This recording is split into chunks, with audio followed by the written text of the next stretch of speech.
Sorry, I was just thinking about crossplay. All right, Fair then. enough.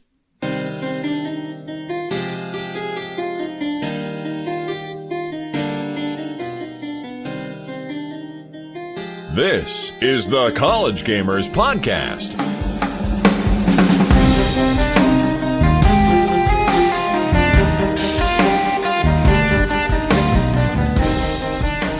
Hey everybody, it's like everything is louder today. My name is Mike. This is the College Gamers Podcast, where we talk about video game news that you can use, abuse, misuse, reuse. Recycling is good, people. Save the planet. My name is Mike. I don't know if I said that already. I am also joined by my good friend Adam. Hello, Adam. Whoa, you said my name first. Little known fact about Adam here, he's actually one of the two original human beings. So he's very old. Video games can be hard for him sometimes, so like we speak slowly. I'm also joined by my good friend Taft. Hello. Trying to think of another thing. Taft is related to a Shaft, and that's why we called him Shaft in high school. I don't know. We didn't actually call you that. Some people did. So I guess that's really weird. That's really a weird thing to say. People used to call me Milk. Yeah. And some other things that sound like that, but are worse. Maybe it's because Caramel. your gamer tag is Blue Cow. All right, hold up. Actually, yeah, it's kind of poetic now. But all right, the other one, Taft. Like, isn't that a compliment? I guess that you're a mom I'd like to fuck. Well, you replaced the mom with Mike. You know, I don't know. Okay. Yeah. Okay. Makes my high school years a little easier to digest. But yeah, this is a video game podcast. Oh boy. Starting off on a strong foot, ladies and gentlemen.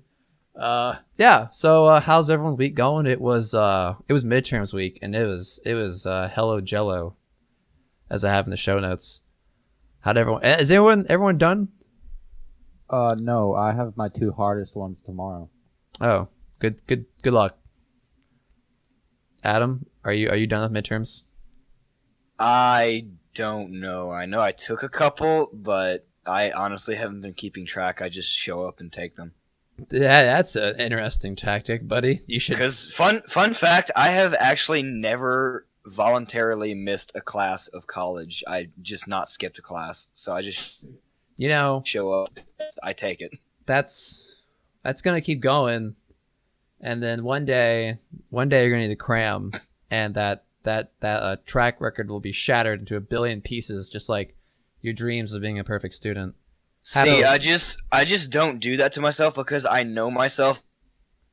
If I will get in the habit of missing like multiple in a row, and by then I will not like know anything from the class, and I'll be screwed. So I can't miss even one, or I'll like screw myself over. Y'all want to hear a funny story? All right, go ahead. Possibly the best grade I've ever gotten on a test in college was a test. I was like, that morning I woke up and I was like, I'm gonna skip class, and I was like, you know what? No, I'll go, whatever. And I sat down and he started handing out a test. Oh, I had no clue that there was a test that day. I hadn't been to class in like a week, and I got like a 98 on it. That's awesome. That ain't bad, man. It was a geography test on America. Oh well. Man, I wish I had a test like that. If you don't know that and you live here, something's wrong. Well, yeah, you'd be surprised. Anyway, y'all want to talk about video games? Let's do it. Let's talk about video games. And now for the news. By the way, 1-star reviews from everyone who doesn't know, can't like locate every state on a map. So we'll be starting off this week, boys. So this week we're starting off with some like not exactly the biggest news ever, but it's pretty like exciting for people with the Switch, I guess. I mean, people like Adam. Eh. I mean, Yeah. you're not into anything that's not Mario, or Zelda or Smash Bros. Sounds like this is a good opportunity to branch out. Yeah, no, I would highly recommend. I mean, I got Xenoverse too. All right, okay, hold on. We still haven't said what it is. Exactly. So the game that is coming to Switch is Doom, because Doom can run on anything. But so the game was said to have a holiday release this year, but we actually finally have a release date, and it will be coming to Switch on November 10th. So only a couple weeks away. Oh, nice. The port includes the full game, incorporating the single player campaign, arcade mode, and multiplayer, and will also include all previous DLCs, like all the ones that have been released. So, Do you know how much it'll cost? It'll probably be a full game. It's worth it. It's worth it. Doom is a great game. it's a good opportunity to branch out at them. You know, you've been And you do plus, play. you're getting all the DLC. It's basically a Game of the Year edition. That's what it sounds like. Yeah, basically. Because I I don't. mean, I might, but I just reconsidered buying Odyssey. So if I get Odyssey, there's no way I'm going for Doom. No, Fair Adam, enough. this is why you have a job now. You have a job so you can make money to spend money. Yes, all that $7.75 an hour Let's- for like let's- 9 hours a week. Let's learn how capitalism works, people. So Adam here gets a job. He works to earn money. He serves grouchy college students, and then he accumulates wealth to then spend on himself. And usually, what happens is he buys video games. You got to spend money to make money, Adam. Exactly. But no, Sure. we pressure you to buy video games because they're better than pressuring you to buy drugs. That's all I'm gonna much say. Games are better than drugs. That's Mike, play the clip. Play the what? clip. Play the clip. Here we go. Oh shit, where is it? Just so much drugs. There you go. See, but if we replace that with video games, it gets a lot better, doesn't it? For those of you who don't know, that was not Taft saying that just now. That was a recorded clip. Thank you for explaining that. They can tell. They can definitely tell. I mean, you never know. Anyway, let's just skip what we're playing. Taff, what have you been up to this week? Just so much drugs. Cool. All right. Also, Cuphead in the news this week. Cuphead has sold more than 1 million copies in only 2 weeks. That's pretty great for being such a little independent game, especially the art. All the animation in that game is hand-drawn. Like, everything is hand-drawn. I thought that was incredible. That doesn't surprise me because Cuphead has been so hyped for like the past 2 years. No, yeah. Since it was like first debuted, everybody was like, "Yep, that's gonna be a great game. We need to play it." No, yeah, dude. It's awesome. I actually got it this week. Me and Cam have been playing through it. And How far are you? How far am I? We Yeah. just got... You know what? I'll save that for what we've been playing. Ask me All again right. later. So yeah, 1 million copies in 2 weeks. That's pretty awesome. Something also pretty cool. It's majority of those people are on Steam because according to Steam Spy, 575,000 of those copies are on Steam. It's also available on GOG in the Microsoft Store. So it's pretty cool that it's just Steam is still the dominant platform. Is basically what they're trying to say. The game's on PC and Xbox. So Taft, you could also pick it up if you when you're done with Shadow of War. That's about it. What's up with Overwatch? First, is Cuphead as hard as people have made it out to be? Ask me again, and then I'll scream into my microphone during what we're playing.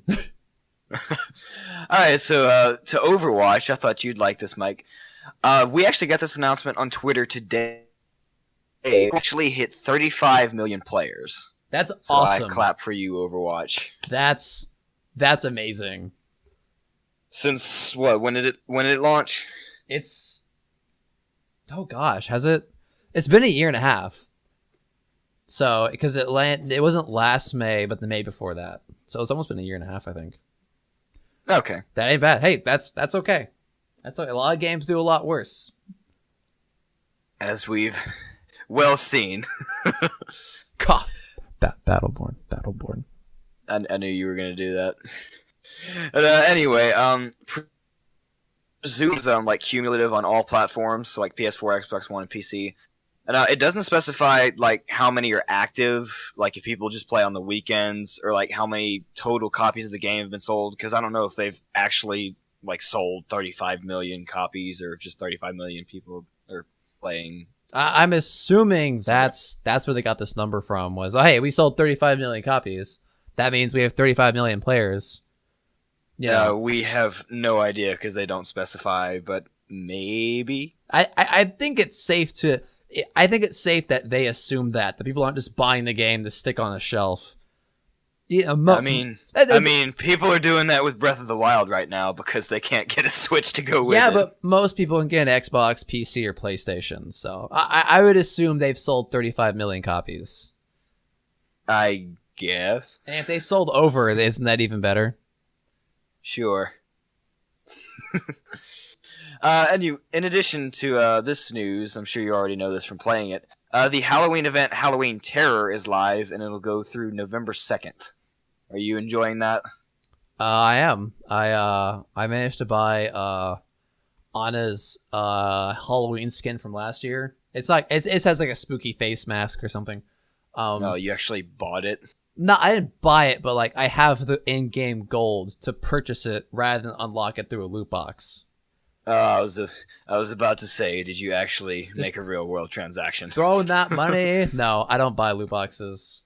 There's a lot of loot boxes in the news this week, people. It's gonna be a lot more loot box talk.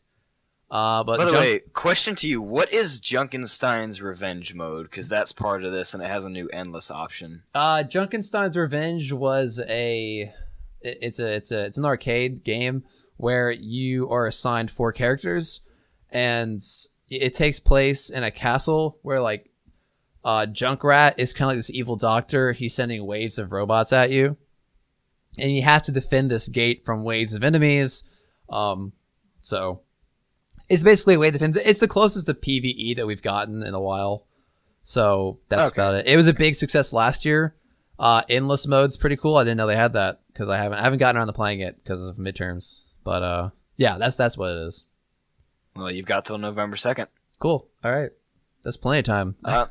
Unfortunately, sad news goes with this. An analyst firm supposedly has downgraded bookings for one of the main reasons being that they don't think that Overwatch League is going to bring in as much money as investors think. Oh, wait. What did they downgrade? Blizzard's stock rating for the Overwatch branch. Silly adults. They don't understand esports.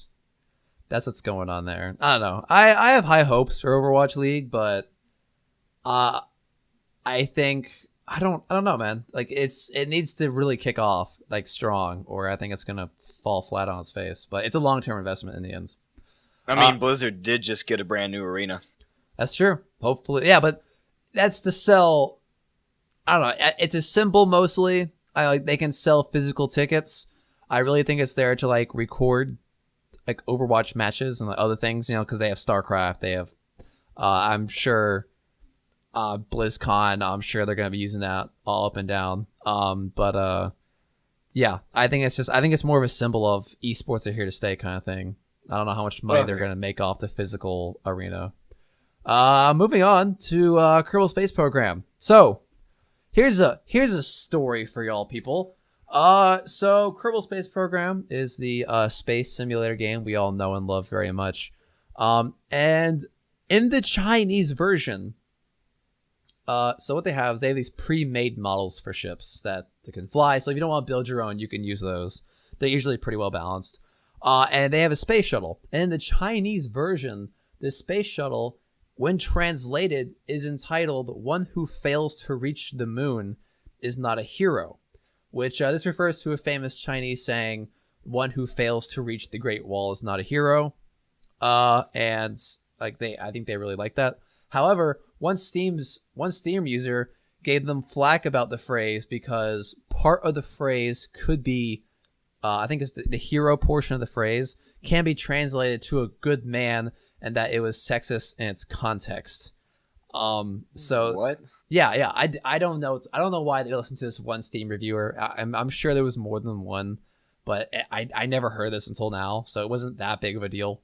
And then they changed the title of the space shuttle to "I will not stop until I reach the moon." Now, Steam users did not like the change and that it lost the beautiful feeling of the Chinese traditional proverb. Now they are review bombing Kerbal Space Program. Which okay. All right. I'm back and forth on this. I really don't think Kerbal Space Program should have changed it because they had this one one or two people, like if a small group of people were bothered by the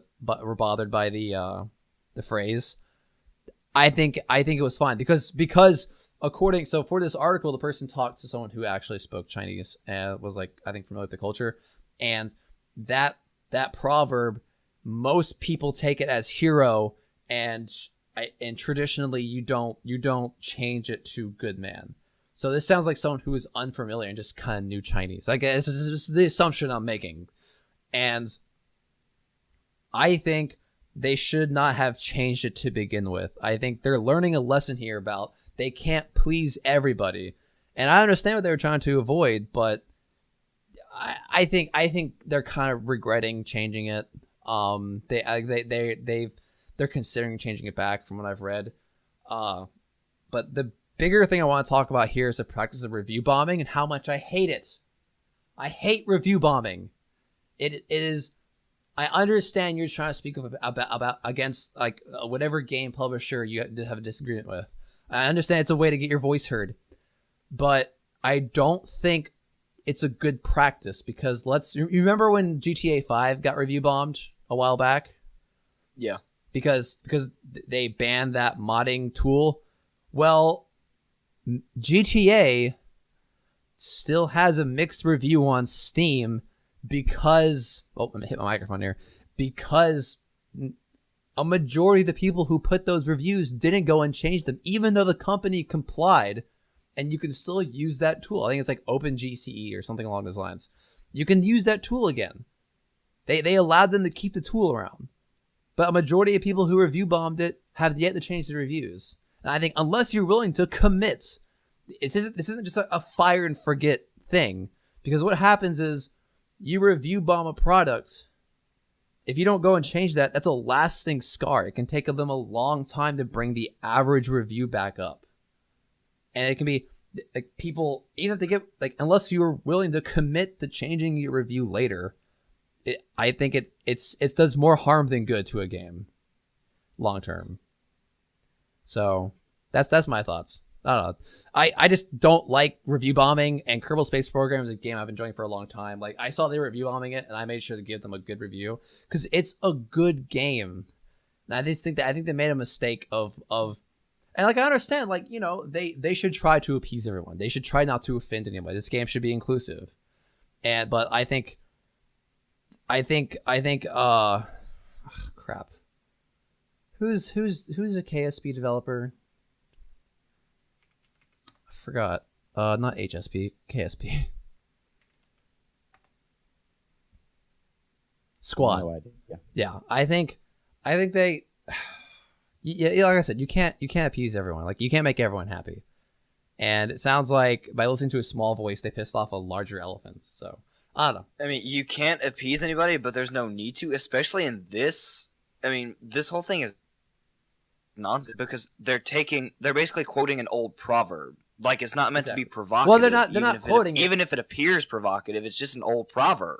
Exactly. And like I don't know. It sounds like someone who wasn't familiar with the proverb was just like, "Hey, this is not okay." Somebody got butthurt and complained about it. That's what it sounds For real. like. But we don't need to go too far into it. Like the whole sexist part, we don't need to talk about that. The fact is that they're getting review bombed for this, and we'll see where it goes. Just to continue on, what's next, boys? So Square Enix is releasing a new dirt bike racing game. Dirt bike, which is really weird. Like you wouldn't think that Square Enix would be like super into dirt bikes, but then they are also releasing that new game Gravel, which is a rally car racing game. So at least for me, when I think of Square Enix, I usually think of like JRPGs and stuff like that, not sports games. I hope it's a JRPG dirt bike game. It's not, unfortunately. Oh. But it does have those incredible Square Enix graphics. No way, really? Oh yeah. So the game that I'm talking about is called Monster Energy Supercross. Okay. Because it's releasing right before the Monster Energy Cup for 2017, and so they got to use their name. There's a fly flying around me. Yeah, but they're releasing it right before the Monster Energy World Cup, so it's kind of like a co-advertising, I guess. I gotcha. But the game will it'll feature Arena Cross, which for anybody who's not familiar with dirt bike racing is indoor motorcycle racing, basically.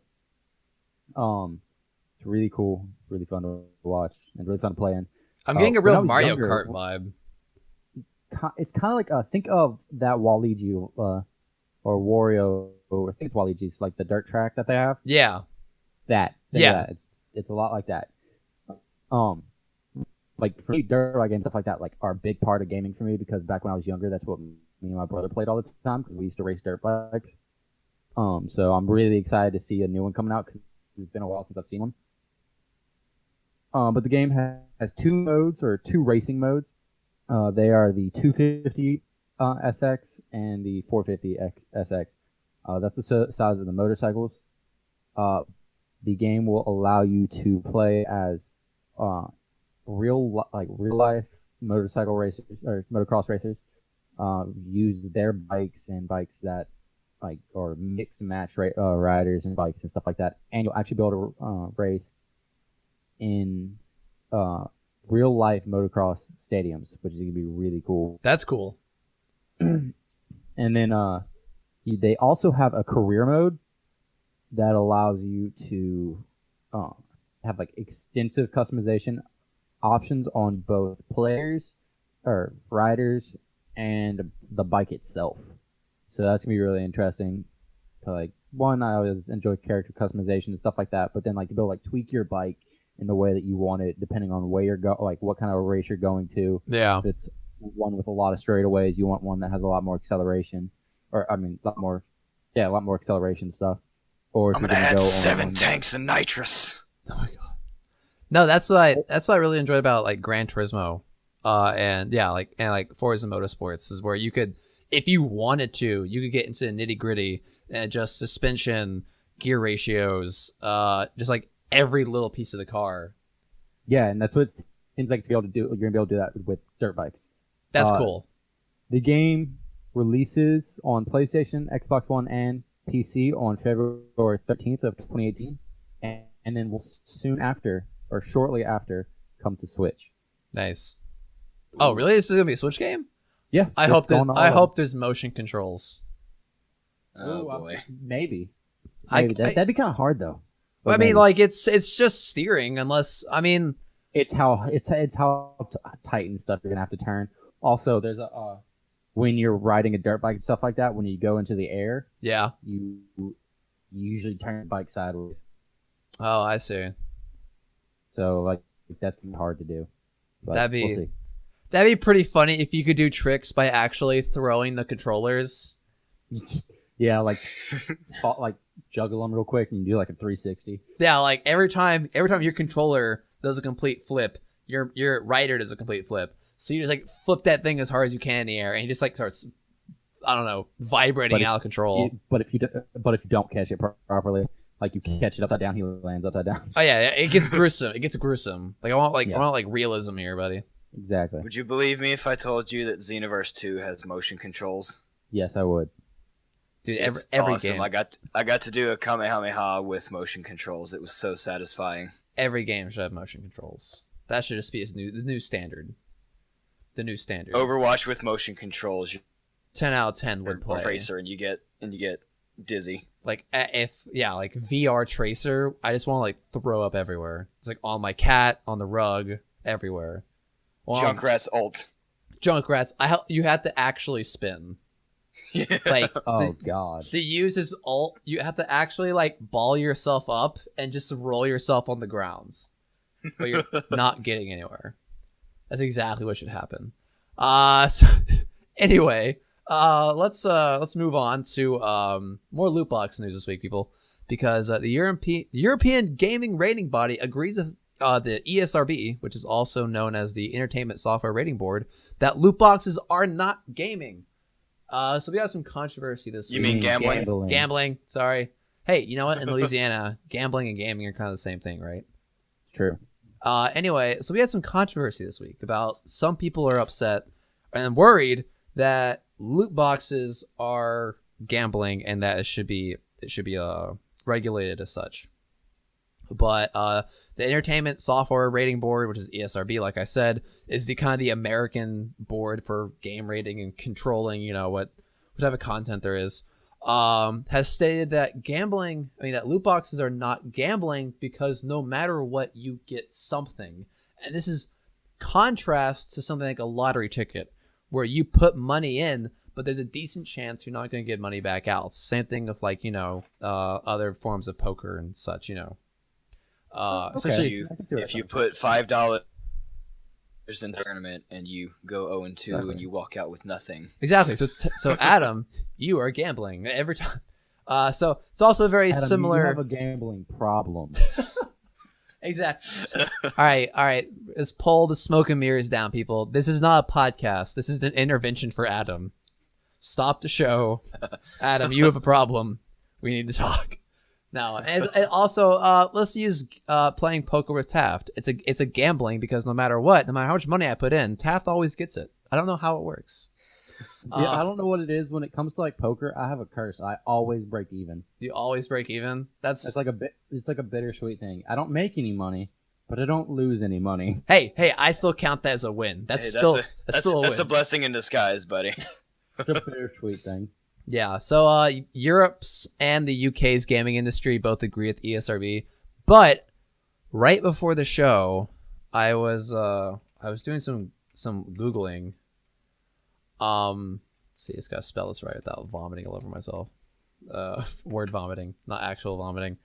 That there's been a petition in the UK for lawmakers to get involved with the loot box controversy, and let's just see. Okay. All right, there's going to be some live journalism here. Let's just see. A member of the United Kingdom's Parliament has opened an inquiry into loot box model of microtransactions in console games on behalf of the constituent who asked them about the legality of the practice. It goes on to talk about to protect vulnerable adults and children from illegal gambling, in-game gambling, loot boxes within computer games. So it kind of sounds like some old guy who doesn't understand. But don't you just randomly get a loot box or buy it with in-game currency, which I guess you could buy with actual money? So no. Here's what they're saying is the reason why loot boxes are not gambling is because yes, you can buy them with actual money or you can buy them with in-game currency, but no matter what happens, as when you get that loot box, you are getting something from it. Even if it's something you already have, you are still getting an item.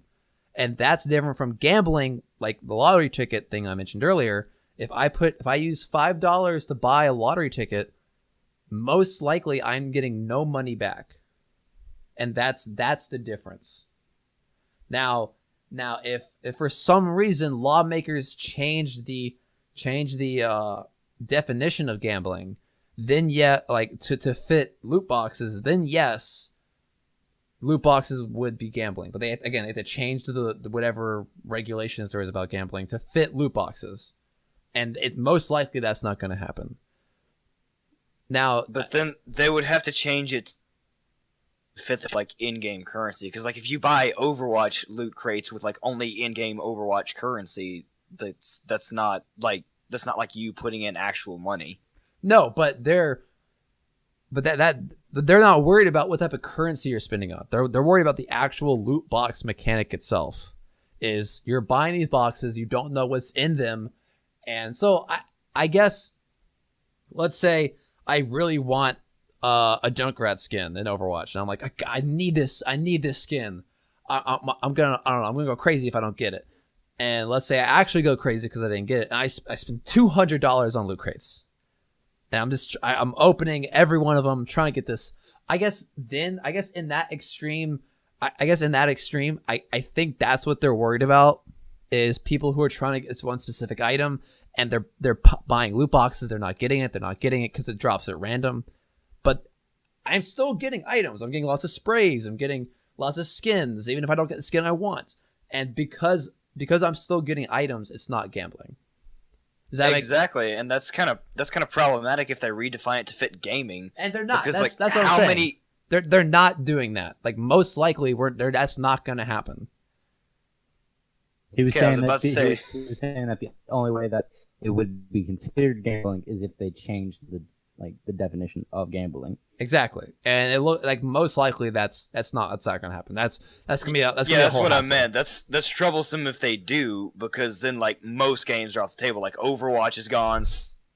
It's not. CS, the memory defrag on my phone is gone because you can buy memory diamonds and you can use that to like scout new characters and weapons. Exactly, but it's not like most likely it's not going to happen. So don't worry, Adam. Your memory defrag is going to be not defragged at all. All right. Yay. What's next on our list, boys? I don't know why I keep calling you all the boys.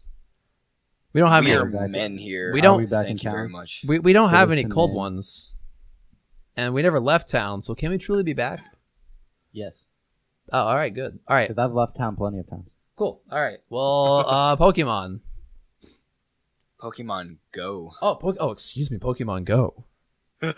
Go to the I'm just polls. saying because we never hear about this like that often.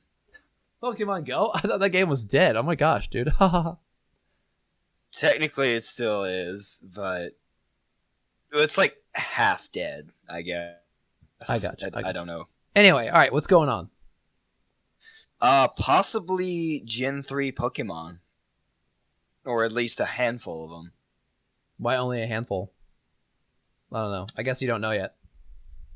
Sort of. It's a little bit of speculation and a little bit of data leak. It's based on an image, a data leak, and a little bit of information from like comments and interviews. Some people have put together a theory that we may be getting some Gen 3 Pokemon as a Halloween event. So I put the photo in the show notes for y'all if Mike wants to put it on like the Facebook later so the viewers can see it. Viewers. It's late at night. I'm tired. Don't worry about it. Anyway, there's a photo here. It's it's what's gonna be. You know how when you load Pokemon Go, there's like that little loading screen. It's a random picture of like a trainer and Pokemon. Yeah. That's what this screen is gonna be for the upcoming.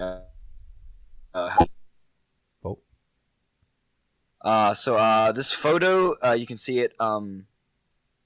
There's some new Pokemon in it, including Duskull, Dusclops, Shuppet, Bannet, and Sableye. All of these are Ghost-type Gen 3s, so it makes sense that they'd be in the upcoming Halloween event.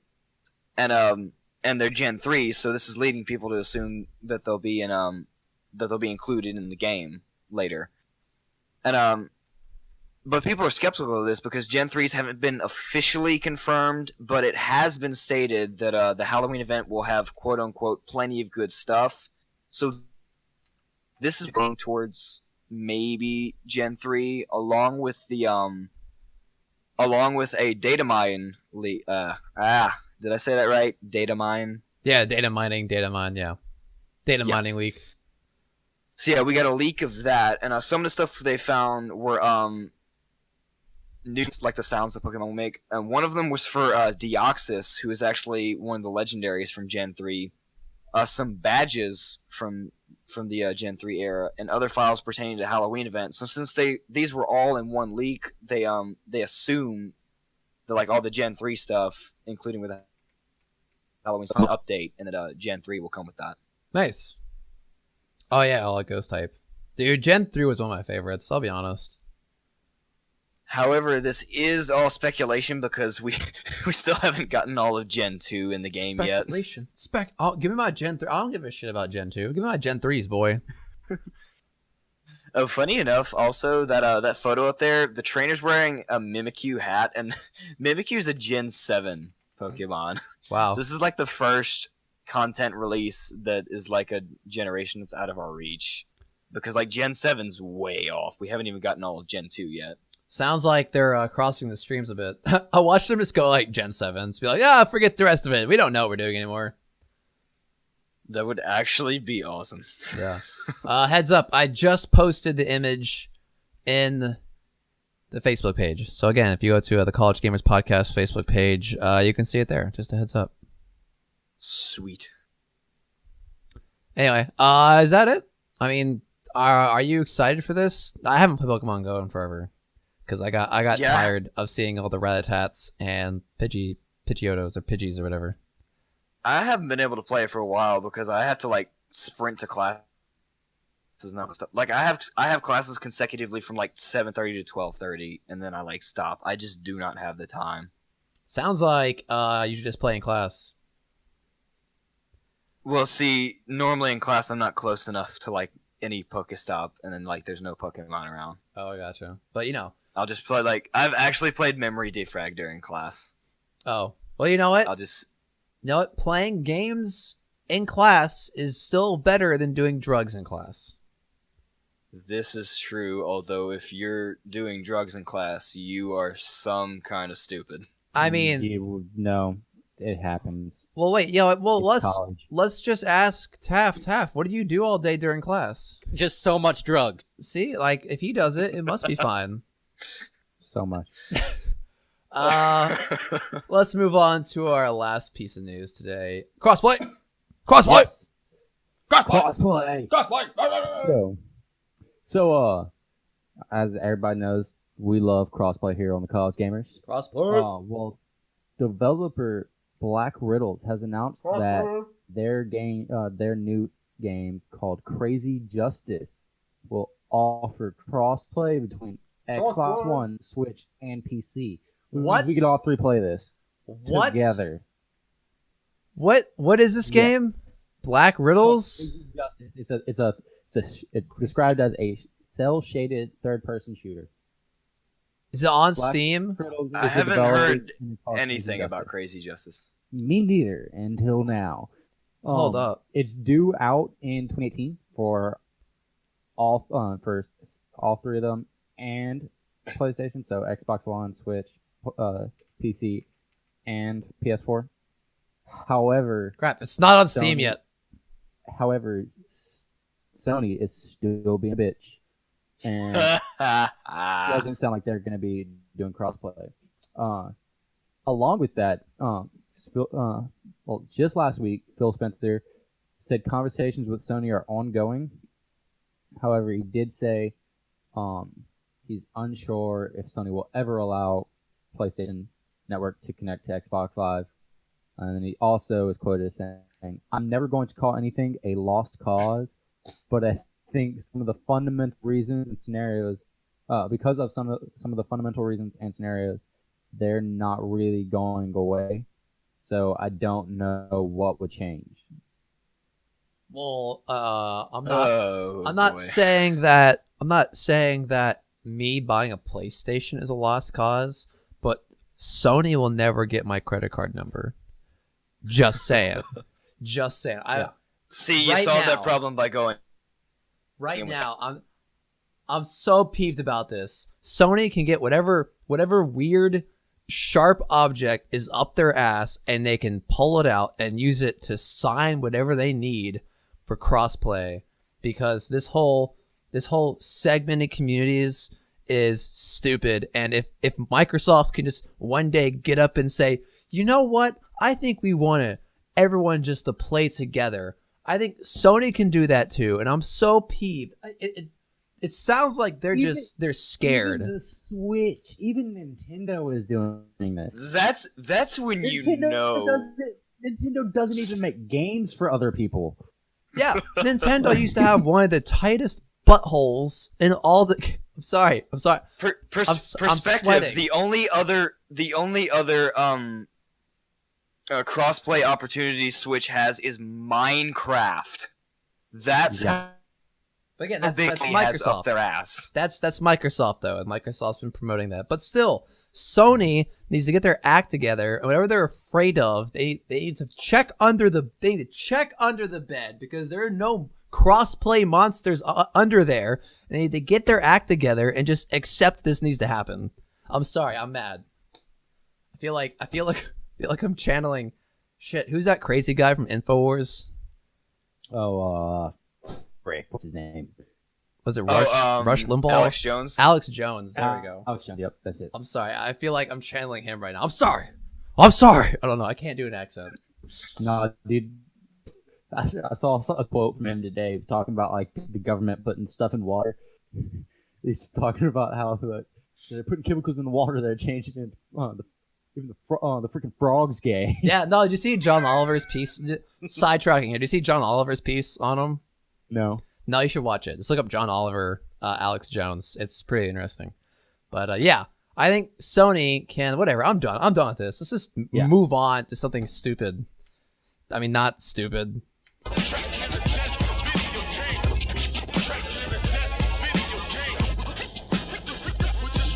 Put your quarter up.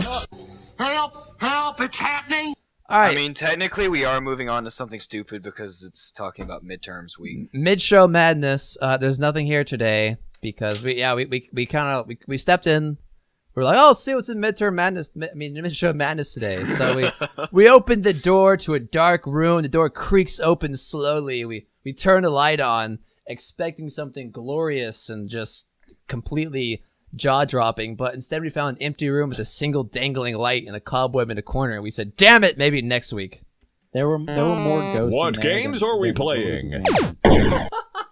What do you say, Taft? Well, that was rude. I'm sorry. That was rude. On my You know end, what? you No, hadn't started nobody gets to talking make yet. a comment. Only me. Only Mike gets to make a comment. Silence! What games are we playing? Silence, drug boy. I'm sorry, Taft. What were you saying? Play the clip. Play the clip. No, I'm not going to play the clip.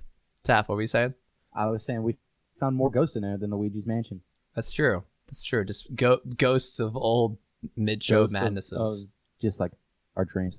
Yeah. All right, Taft, you've been playing Shadow of War, and I want to save that for last. Shit out of Shadow of War. Because I'm hyped to talk about that. I haven't played it yet, and I don't know if I want to. All I've done for the past 3 days. I got it Saturday, so I've played it Saturday, Sunday, and today. Cool. All right, well, we'll save you for last, because I'm hyped about that. But Adam, you go first. So the usual Smash Bros. They had to cancel a tournament because we have to book our rooms through like some LSU place, and they were bitches to us because they're like, oh, you can't host a Friday tournament because we close all the buildings before game day because you definitely won't be out of there before game day. It was just really stupid. Oh, yeah, I've had that issue before. But other than that, memory defrag, I can't put it down. I keep grinding in that. I finally got another guess. So like the more difficult missions are like finally. I mean, they're still hard, but they're a little less frustrating because this character's abilities are amazing. And funny enough, this character is from it's from the arc that's supposed to be in season 3. So I know nothing about this character because I haven't read the. And it's great. So you kind of cut out the end there. What'd you say? Oh, You know nothing about the character.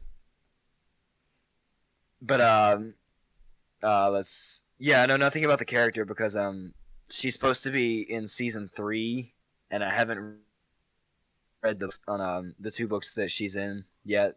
Oh, okay, so you're getting spoilers. Not I guess not really. Not how the game is structured. There's really not a lot. Like you don't learn a lot like the story from the books in it, right? It does go through the story, but it stops at halfway through. You see like extra events that like there's story, but it's like not part of the not necessarily part of the books or anime.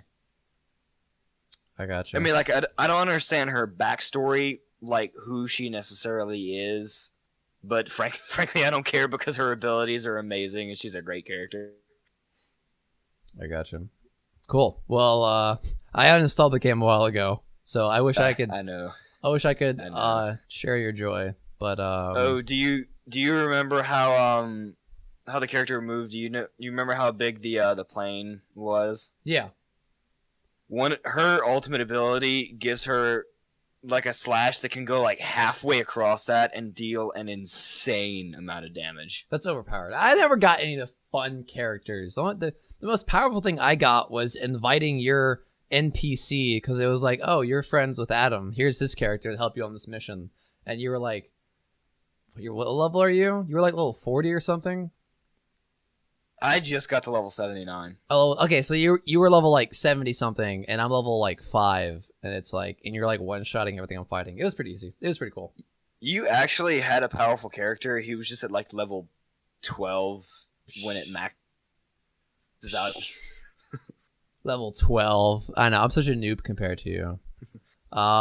Anything else? Oh, you talked about Xenoverse. How you liking it so far? I'm liking it more. I think I finally figured out how to do the rest of the story, like not the 5 big risk you have to do. Like I'm going back and like actually going through the story of the anime. It's like a separate offline mission. I think. Oh, I okay. think, I finally found it.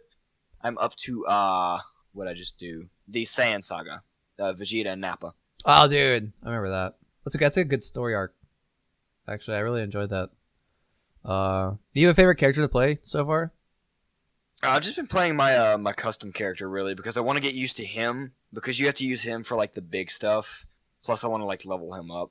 And if you don't know what your character can do, like some of these CPUs are insane. Like you have to get like muscle memory down with the controls and the combos can do because some of these people are absolutely insane. I gotcha. I guess some of your Smash Bros. Experience is coming in, but I don't know, how's the leveling? Is it satisfying? Like, I guess so. When you level up, you get new moves, right? And new combos. You level up by just doing missions, and I guess it gets you like skill points, and you can level up their skills, and it also levels up their level. As far as getting new skills, you do this thing called an advancement test, which there's like a set of enemies you fight. So like I just fought like Zarbon, Ginyu, and Frieza, and next I can fight like I think Slug, Cooler, and Broly. Maybe I don't know. Broly. But yeah, he's not gonna be fun. Good luck. But if you do the advancement tests, you unlock new instructors and new instructor lessons, and if you pass their moves, so like I learned Wolf Fang Fist and Spirit Ball from Yamcha, and I learned Light Grenade and Special Beam Cannon from Piccolo and stuff like that. You can learn their moves. I'm still trying to hunt for Goku because I want all the OP moves. Oh, so wait, you haven't unlocked Goku yet? Instructor, I don't know if he shows up or like what's the deal with that because I haven't run into him yet. Oh, okay. That's weird. All right, cool. Are you liking it? I guess if you could rate it now, what would you give it? I'm liking it so far. The one thing I just want to get used to is like all the combos you can do because you have to be really, really good. I gotcha. Cool beans. I guess we'll I kind of want to hear you talk about Cuphead though. Cuphead? How's that treating you? Dude. All right. First, I'm just gonna talk about a little Battlefield 1. I was last episode. I was salty at this game so hard. I was like a salt shaker, dude. I was just pouring salt. Like I wasn't like yelling at people or anything, but I just get so frustrated. Like it just wouldn't be fun. I just like Alt F4 out of a match because I'd be just frustrated with myself. And it got to the point last week where I was like, screw this game. I'm just so done, and I uninstalled it. And the next day, my friend was talking good things about it, so I was like, all right, I want to play with you. So I reinstalled the game, and I've been having a lot of fun actually, because so in the past I'd play it like I don't know, not Call of Duty style, but like I really in the game I felt very grindy because you have classes, right? You have the medic, you have the sniper, and the classes have ranks, and I've put like 30. Actually, well, I got Origin open right now. I think. Like, how many hours do I have in Battlefield 1? It's got open Origin. I have a decent amount of hours in the game. Like easily, like online, I easily over like 20 hours. But I'm only level like 2. Like my highest rank is level 3 in sniper, and I just work so much, and I feel like I'm grinding so slowly. And one day, so medic is my favorite class, but I can never do anything with it. I'm always dying, and like. I think I played the class wrong because I try to get as many kills as I can as medic, and at some point I had a shift. I think when I reinstalled the game, something shifted in my head, and I decided to go from trying to get as many kills as possible to trying to get as many revives as possible. So trying to, Is that a thing? Yeah, I can revive people. Like as soon as they die, I have a certain amount of time before I go in. Like I stab their body with a syringe or something and bring them back to life where they are. Discount Mercy. Kind of, yeah. A little overpowered, actually, compared to Mercy. But in one game, I got 40 revives. I revived 40 people, and I got, like, the number... Like, there's, like, highlights. It gives you, like... Awesome. It gives you 5 highlights in a game, where it's like, oh, this person has the most headshots. So this person, like, oh, he captured a point the most times, like 18 point captures. I got 40 revives. They put me dead center as, like, biggest highlight of the game. I thought that was hilarious. But at some point during the game, I accidentally completed a challenge in trying to get as many revives as possible. And I went from level 2 to level 6 in one game. What's the level max out? I think level 50. But you don't understand. I put like 20 hours in the sniper, and I'm like rank 3 just from getting kills. Yeah, come back to me when you've put in 400 hours into that game. No, and then at some point, I guess I never realized that there's a bunch of challenges in the game that I can work towards, and I'm like, wow, this makes the game a lot less shitty rather than just trying to get as many kills per match, because like I always die all this stupid time. But so I've really been enjoying that because I'm like unlocking new guns, and like I feel like I'm actually achieving stuff now, even when I lose matches. Back when we actually took Call of Duty seriously to unlock every gun and every camo skin, every all right, I still think modern Warfare had some of the best progression systems for a gun ever. Because nowadays, Modern Warfare 2 did. Say what? So I'd say Modern Warfare 2. Yeah, Modern Warfare 2. Like I said, the whole Modern Warfare series in general had a really good progression system. I think Modern Warfare 1 and 2 were really highlights, especially in Modern Warfare 2. I completely agree with that. Because like, it's just nice. I could like pick a gun and I could like do challenges with that gun to unlock stuff. I especially liked Modern Warfare 1, where I had to get like a certain amount of headshots to get the really cool skins. I remember putting hours and hours into that game trying to get like the 100 headshot skin, the blue tiger or something. It was that was my childhood, was grinding that out. But nowadays it's kind of like, oh, you want this gun? You either grind for points or you can buy the shortcut to unlock all of them. And it's like, and then Battlefield 1 lacks attachments. Instead, you use variants of the same gun and they cost like 200 points each. And like, it's okay. Why? Yeah, or the really nice guns you get through challenges, and usually like I'm grinding to try to get these challenges done, but the people who have the good guns who've already done the challenges, because the game's been out for so long. So these people who already have the challenges complete just kill me with the nice guns. So, but yes, that's Battlefield 1. It's been out for so long. I don't know why I keep talking about it, but Cuphead came out 2 weeks ago, as we talked about. And the game is beautiful. The game is fun. It is probably one of the most unique things I have played since Overwatch. Is it really hard? It is stupid hard. It's so dumb hard. Gosh dang it. There are bosses. All right. I've been trying to make a really big effort to play more games with Cammy, my girlfriend. Like, just trying to be like, because like school's been keeping us really busy. So we don't have as much time, especially because she's in the play right now. So I'm trying to make a point to like, what's something we both like? We both like video games. Well, we can play Overwatch, but we're both sitting at two different computers, and it's kind of a different, like we're still kind of separated. Or we can play a fun couch co-op game. And like I've played Battle Block Theater and like other things. I was about to say, if you're actually playing Battleborn and you're like a diehard Overwatch fan. Not Battleborn. You could be one of the like 6 people. That's true. I could be. In fact, I should try to. But I mean, if you're not into Overwatch, then why are you playing Battleborn? No, I'm not. I'm not playing Battleborn. I'm gonna say Battle Block Theater. Also, oh crap, what else have we been playing? We also were playing Castle Crashers. That's a good game, but Cuphead has local multiplayer, and that's kind of one of the reasons why I decided to pick it up. And so like I said, the game is beautiful. The graphics are so unique. Every boss is a new challenge, but oh my god. Some of those bosses are so stupid hard. Okay, so the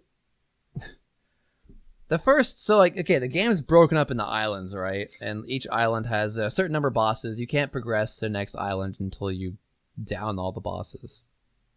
And there's a simple version, and then like the real version. I think it's called like realistic or like real. It's basically the harder version. We're fighting everything on simple, and we spent an evening and a morning on the first island. There's this stupid flying lady who goes through. So one of the things I like about this game is that there's recognizable phases, and it's very classic, platformer, I guess.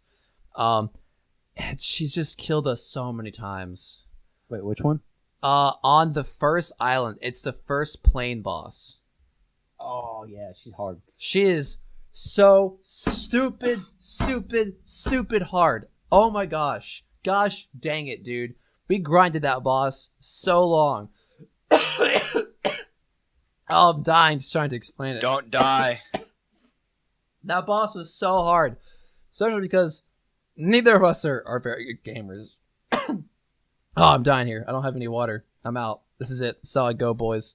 No, but it's just so, but it's so much fun because when we beat that boss, we just screamed like with happiness and like just this feeling of achievement flushed over me that I just haven't gotten in the games in a long time. You know, You won't like Master Mode then. Breath of the Wild.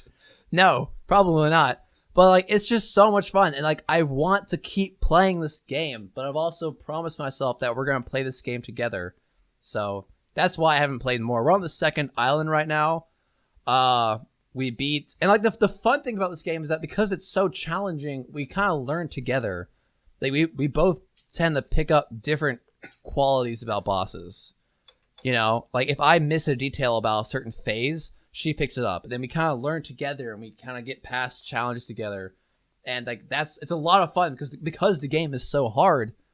When we pick up details, when we get a little further, if we get a little bit further than last time, even if we die, it feels like progress, and eventually we get to the point where okay, we know this boss is hard, but we know everything it does, and at this point, it's just staying alive. It's just avoiding the one projectile, so we have just one more health for next phase, and that's why it's so much fun. And I haven't played a lot of Dark Souls. I don't like Dark Souls because the game is challenging, yes, but I think the big thing that makes it hard is because you don't have a lot of save points, but I guess that's just my experience of the game.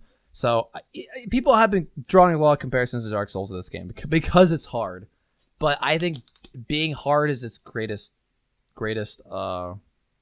aspect, but also it's very unique. Like it's a very unique game. Like it's really the only thing that comes to mind is like it's something I wouldn't miss out. It's a fun. Have people started speedrunning it yet? Not Yes. yet. Oh, have they? Yeah. Actually, I guess it's safe to assume that. I mean, but it's not exactly a speed run. It's just like it's like a run where they do it as fast as possible, but like just beat them as fast as possible without getting hurt. Exactly. Like I'm sure soon we're gonna find videos of people completing this game without taking any damage, which is ridiculous because me and Cammy have died over 160 times, and we're only on the second island. We've died a lot, but right now we're stuck on the second islands. We beat the clown boss, which unlocks this dragon boss, where you are the boss is this dragon, right? And Sure. and you're on these cloud platforms that move from right to left. So you have to constantly be jumping on clouds while avoiding the dragon who's throwing fireballs and these like weird like eye laser things that travel across the map. So you're avoiding those. At the same time, when he hits second phase, he keeps doing that. Then he also starts shooting his tail up and down. Well, he like shoots his tail up in the air, and you have to avoid that while avoiding the other things. So we have that down. Like we feel good about that phase. Like we'll get through that phase of no damage taken. But then he hits his third phase. And what he does is that he flies around. He goes to the other side of the screen so that the clouds are moving towards him. And he goes to the bottom of the screen and sticks his tongue out across the bottom of the screen and summons these little fireballs that walk across it. And every now and then, he makes a fireball that will jump out at you, doing this long arc. And for some reason, we just can't seem to avoid those. There's something about their trajectory that I just haven't nailed down yet, and I can't figure out how to avoid. We've gotten really close. We've gotten so stupid close to where when you die, there shows this progression line, and it puts your character where you are on that line to defeating the boss. And we've gotten to the point where our characters overlap the ends of that line, like our anime, but we're just not close enough. But it's a great game. In fact, she just walked. Cammy, come here. Here, tell to the microphone what you think of Cuphead. It's cute, but I hate that damn dragon. Yeah, so like, it's a great game. I really recommend it. It's fun couch co-op. It's something. We're eating it in like bits and pieces because we cannot binge that game without throwing controllers. But all right, we're done. Taft. Besides all the drugs, how is Shadow of War? Oh, amazing. All right, you want to elaborate? Or are we done for today? We're done. No. All right, cool. All right. So this conversation in the show notes. yeah, we're discussing Lord of the Rings in the show notes. Cool. Okay. But you can do it on the show if you want. Okay. Well, he was talking about one. He started off with the One Ring to Rule Them All poem. Yeah. And I said, well, there's actually like another ring now. So like, is it 2 rings to rule them all, or just one ring to rule them all except for that other ring? I don't know how into spoilers you want to get, but like I heard you do. I can't get super far into spoilers because I don't know much about the story. Oh, okay. I mean, like the first mission, like the ring is made in like the first cutscene, and then it's stolen by Shelob in that same cutscene. And then like you go like you kind of work with Shelob a little bit for a minute, and then get the ring back. Isn't Shelob like a human? Yes. So Shelob is an entity of darkness, and in Lord of the Rings, she just prefers to take the form of a spider because it inspires fear.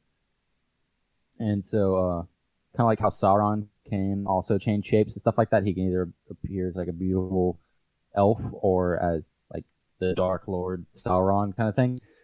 And so she chooses to appear as like a beautiful elf woman to them and like kind of interact with them in that way because she knows that that's the more like the better form that she'll get more stuff done with. So in reality, she's this powerful entity, but she went out wise. Yeah. Sigh. Interesting. So okay, all right. I've heard a lot of comparisons that the gameplay is pretty much the same as the last game. It is very, very similar. There's a few new things added, but for the most part, it's pretty much the same. Is that good or bad? Good. In your opinion? I think it's good. You think it's good? I think it's good because they did so well with it the first time. They did change a few things that I thought that was really nice. Just added in some like extra abilities and stuff, but the core mechanics are the same. Mm-hmm. The new Nemesis system's pretty great though. Being able to like have a bodyguard and stuff like that. Oh That's yeah, really I've heard. cool. So if you're about to be killed, you can be saved, right? Yes. So you remember how a while back we talked about the DLC, or I don't know if we talked about it on the podcast, but there's a DLC out there for one of the main developers of the game. He actually died from a brain tumor. Yeah, I remember like, that. right before release, and so they made a DLC character called Forthog the Orc Slayer after him. Like he looks just like him and stuff like that. Yeah. He's an actual like complete and total badass. He actually showed up today. Like I was getting my ass beat by this one guy, and he showed up and like killed him. Like full health, killed him. Sweet. Interesting. So is he? And I don't own the DLC, so I'm wondering if that. So I'm wondering like if that's just like a little like teaser, like, hey, guess what you can get. Yeah. So are these the people who save you? Are they selectable companions or are they just random? They are people. They are orcs that you control. Oh, So if really? you're in an area where you don't control any orcs, the Okay. chances of somebody come save you are, I'm pretty sure, they're 0. Okay. But if you own somebody there, you do have a chance of them come save you. That's happened a few times for me, and it's always pretty nice because it's always like in a moment where you really need it. Yeah. I was a little aggravated with Forthog save because I wanted to like brand the dude to make him part of my army. Yeah. But I mean, it was fine. Yeah, it would have been a lot of trouble for me to brand him and stuff. But they have some really cool like characters in the game, cool interactions and stuff like that. And the orcs are definitely more individual in this one. Yeah, I saw that. Like, you seem more invested in. They kind of build certain characters within the orcs. Exactly, and also there's a lot of like. So there's this one character who I've killed 4 times Okay. because he keeps coming back and trying to fight me. So like it's like, oh, you killed him, but, like you don't cut his head off, you don't cut it, like nothing like that. Like, Okay. because if you decapitate him, they can't come back.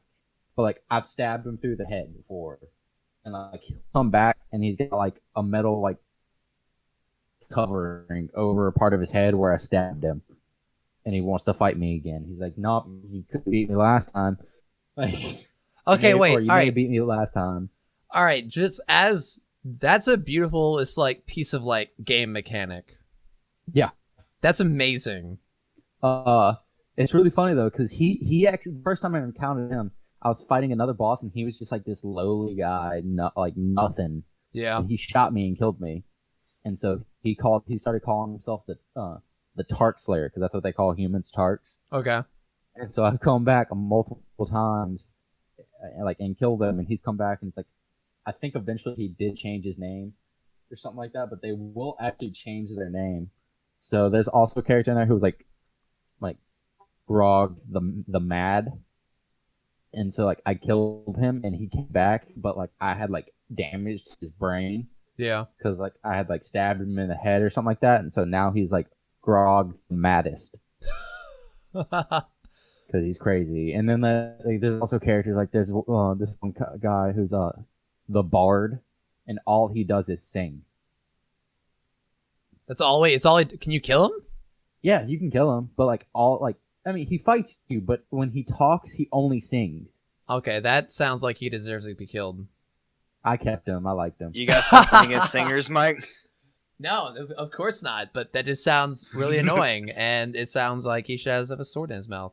And then you can also you can call in your bodyguard and stuff like that to help you. And I was getting just wrecked one time, so I called in one of my bodyguards. Yeah. Who's an Olog or an Ulog, which is one of those giant trolls. Mm-hmm. They're war trolls, and he came in was fighting and stuff like that, and got the captain and ripped his head off, Shit. grabbed him, twisted his head off. And Dude. you should have just seen the smile on this guy's face. He was just so proud of what he had done.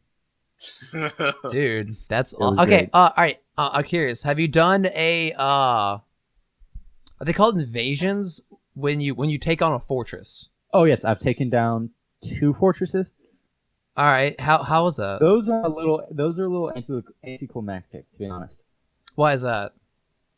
They're not exactly how they were advertised in the or at least I haven't gotten to one because I always take down the bodyguards of the war chief and stuff like that and their defenses. Yeah. So they're not exactly the same as they were advertised, but they're still fun. Yeah. But they're just not the same. I mean, are you disappointed or? A little bit, but I'm not I want my money back. This isn't what I've seen, Yeah. Because they have screenshots and it kind of looks amazing. Oh no, it looks cool. It's fun and it's a huge battle. Yeah. But it's just not quite what I was expecting. I gotcha. Probably when I go back and play through it and stuff like that, I'll probably try doing it without taking out the body or the war chiefs or whatever they are. Yeah. That are right below the main guy. Mm-hmm. For Will they make it more difficult? Yes. They give so they might have reinforcements to block the door to make it harder for you to break down the door. Yeah. They might have war trolls of their own, or not war trolls, war grogs of their own. They might have riders. They might have defenders. They give it some sort of buff. Yeah. Just like your people, when you set them as one of the leaders of the assault, they get some sort of buff. Mm. How's the army? Do you actually build an army? I mean, that's the same as the original game. You capture a captain and stuff like that. Oh, I gotcha. But in this one, you can actually send them on missions and stuff. Oh, that's cool. And probably one of my favorite things about the game is you can actually tell a captain to go fight in the fighting pit, and he'll fight in the fighting pit against another captain, and it's like you just get to sit there and watch them fight. You can't interact because it's like that's one thing you can't interact in. Like one mission you can't interact in.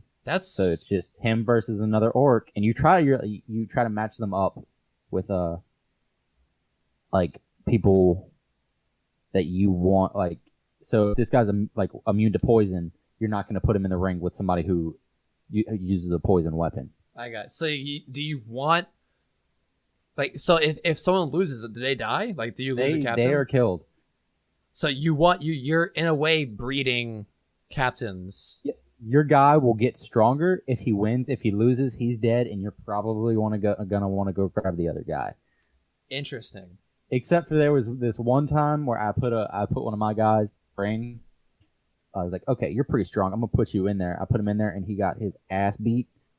But he had just before that fight saved my life, so I went and killed the guy. I was like, that's payback. Like, I felt like it was like I felt like it was personal at that point. So you're not putting them up against your own orcs. You can, I think. I'm pretty sure you can. Yeah. But I'm not positive. All right, Taft. Would you recommend this game? I would. You would? Definitely. I'll be honest. The whole time we've been talking, I've been hovering over the Steam page, and now it's in my cart. And I would hit buy. You'd hit buy? I'd hit buy. All right. It happens. It happens. There's no going back. All right. Now I just gotta deal with the download. But dude. There you go. Because, like, I played the first game, and I really liked it. If you like the first game, you'll like this one. Okay. Good. The Celebrimbor, the Wraith, is a lot more of a character in this one, which is also really nice. Oh, that's nice. I enjoyed his character, but, like, I felt like... Yeah, no, you explore more of him in this one. It's nice. cool. Nice. Cool. Well, you know what? That'd be fun, because next week we can both talk about it. It's true. Because you've talked me into it. Now, Adam just needs to get it for the Switch. And then First 2 weeks from now, I'll be able to talk about Assassin's Creed. 2 weeks? Oh, isn't that on the 24th? 27th, I believe. 27th? Oh, man. I already have Destiny 2, and I'm hyped for that. I need something to tide me over. So it sounds like I'm probably probably sometime this week, gonna go pre-order Assassin's Creed at GameStop. Oh, are you? All right. I might do that too, so we can actually... What? So 27th is... Oh, wait. You know what? Dude, I can just binge play this during fall break, because that's Wednesday. No, Thursday. Oh, yeah. It is. It's like... We get like a half day on Wednesday. Do we? No, actually, I don't think so. I checked the academic calendar, and no one's Really? going to care about I this. thought it was a half day. It starts 7:30 a.m. on Thursday. I think Fair enough. I think Thanksgiving's a half day. I don't know. No one cares. Thanksgiving is a half day. Oh, okay. I know that one. Cool. All right. Well, we'll talk about this game more next week, because we can all conversate. Is Let's that a show? call this a show, that way I can go back to playing it. Sounds good. All right. Well, if you want to contact this here show, you can contact us at collegegamersshow@gmail.com. You can find me on Twitter at BlueCowsWZ, BLUECOWZ. You can find Adam on Twitter at SmoothDog5. You can find Taft on Twitter. Tafthouse8. All right. You can find us on Facebook again at the College Gamers Podcast Facebook page. While you're there, the pinned post is a link to our Discord, where we are having all sorts of fun. We are posting all sorts of dank memes and shit. I don't know. What's in there right now? Right now, we're talking about NyQuil. So that's always fun. But That's dang. do that while you're doing that. What's next? I'm not looking at the show notes. Oh, yeah. If you enjoy the show, you get a little bit out of it. You know, you get a laugh, you get a snicker, get a Snickers. You know, you buy candy while you listen to the show. I don't know. But if you enjoy it, you can give a little bit of back. Give back a little bit. Give us a 5-star review on iTunes or wherever you get your podcasts, so that other people can find this show. And I think that's it. That's the show. Thank y'all so much for listening. I hope your wars are all shadowy. And later. Bye. Farewell.